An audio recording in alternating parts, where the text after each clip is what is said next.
பிடி சார் திரைப்படத்தினுடைய வெற்றி விழாவுக்கு வந்திருக்கும் மரியாதைக்குரிய பத்திரிகை மற்றும் ஊடக நண்பர்கள் எல்லாத்துக்கும் என்னுடைய பணிவான வணக்கம் தெரிவிச்சுக்கிறேன். நன்றி செலுத்துற கூட்டம் அப்படிங்கிறதுனால இந்த கூட்டத்தோட நானும் சேர்ந்துட்டு நன்றி செலுத்திக்கிறேன் எல்லாத்துக்கும். இந்த படத்தை பொறுத்த வரைக்கும் நான் நன்றி முதல்ல ஹீரோக்கு தான் சொல்லணும். ஹிப்ஹாப் வாதிக்கு என்ன அப்படின்னா,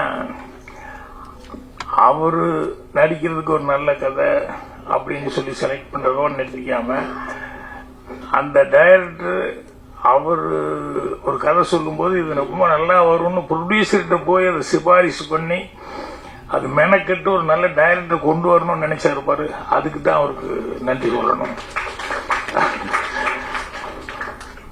அதுக்கப்புறம்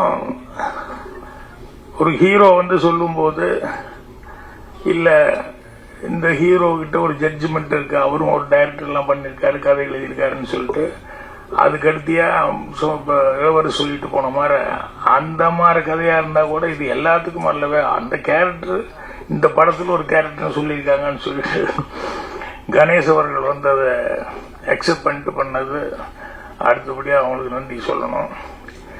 அப்புறம் பாராட்ட வேண்டியது கார்த்திக் அவர்கள். என்னன்னா, இவர் சான்ஸ் வாங்கி கொடுத்து அவர் சான்ஸ் கொடுத்து அதுக்கப்புறம் கிடைச்சதை ரொம்ப பொறுப்பா ரெஸ்பான்சிபிளா அந்த படத்தை கதைவசம் எழுதி பண்ணியிருக்காரு. அது தனக்கு கிடைச்ச ஒரு சந்தர்ப்பத்தை நல்லபடியா பயன்படுத்திக்கிட்டாரு, கடுமையா உழைச்சாரு அப்படின்ட்டு அவருக்கு என்னுடைய பாராட்டை தெரிவிச்சுக்கிறேன். அவர் ஈரோட்டுக்காரருங்கிறது படம் ரிலீஸ்க்கு அப்புறம் தெரிஞ்சிட்டு, நானும் ஈரோட்டில் பிறந்ததுனால வாசம் மட்டும் அதே மாதிரி இருக்கேன்னு சொல்லிட்டு என்ன ஷூட்டிங் அப்பெல்லாம் கவனிச்சுக்கிட்டு இருந்தேன். சரி, அந்த சைடா தான் இருக்கணும் அப்படின்ட்டு. அப்புறம் நான் பிறந்த ஊர்ல தான் அவரும் பிறந்திருக்காரு அப்படிங்கிறது அதுக்கப்புறம் தான் தெரிஞ்சுக்கிட்டேன். அது ஒரு கூடுதலான ஒரு சமாச்சாரமா இருந்தது. சரி, நம்ம ஊர்ல இருந்து ஒருத்தர் மறுபடியும் அவரும் வெற்றி கொடி நாட்டிட்டாரு அப்படின்ட்டு.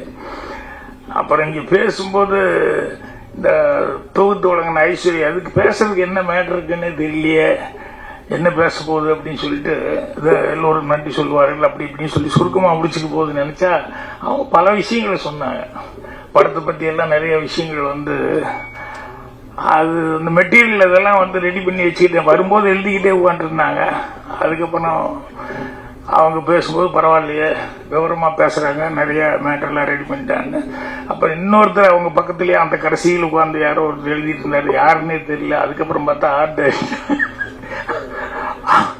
அவரு உட்காந்து என்னமோ நோட் பண்ணிட்டே இருக்காரு அப்படின்னு கவனிச்சேன். அப்புறம் ஆர்ட் அப்புறம் சொன்னாங்க. அப்ப இப்ப பேசும்போதுதான் கவனிச்சேன், அவர் நிறைய விஷயம் வச்சிருக்காரு அப்படின்னு சொல்லிட்டு.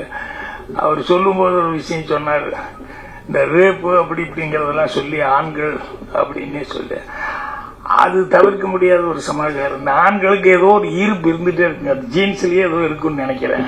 பெண்கள்னாலே ஆண்கள் அப்படின்னு சொல்லி ஒரு ஈர்ப்பு அப்படிங்கிறது அது ஆராய்ச்சி பண்ணி தான் கண்டுபிடிக்கணும். ஏன்னா இது சொல்லுன்னு சொன்னோம்னா, பட்டினி சொல்லுன்னா லைனா சொல்லுவாங்க. நான் சொன்ன மாதிரி தமிழ் சாவித்திரி அது இது நாராயணம் இப்படி ஏதாவது சொல்லிக்கிட்டே போயிட்டு இருப்பாங்க. ஏகப்பட்டினி வருதுன்னா ஒரே ஒரு ஆள் தான் சொல்லிட்டு இருப்பாங்க, வேற யாருக்கும் சொல்லவே மாட்டீங்க.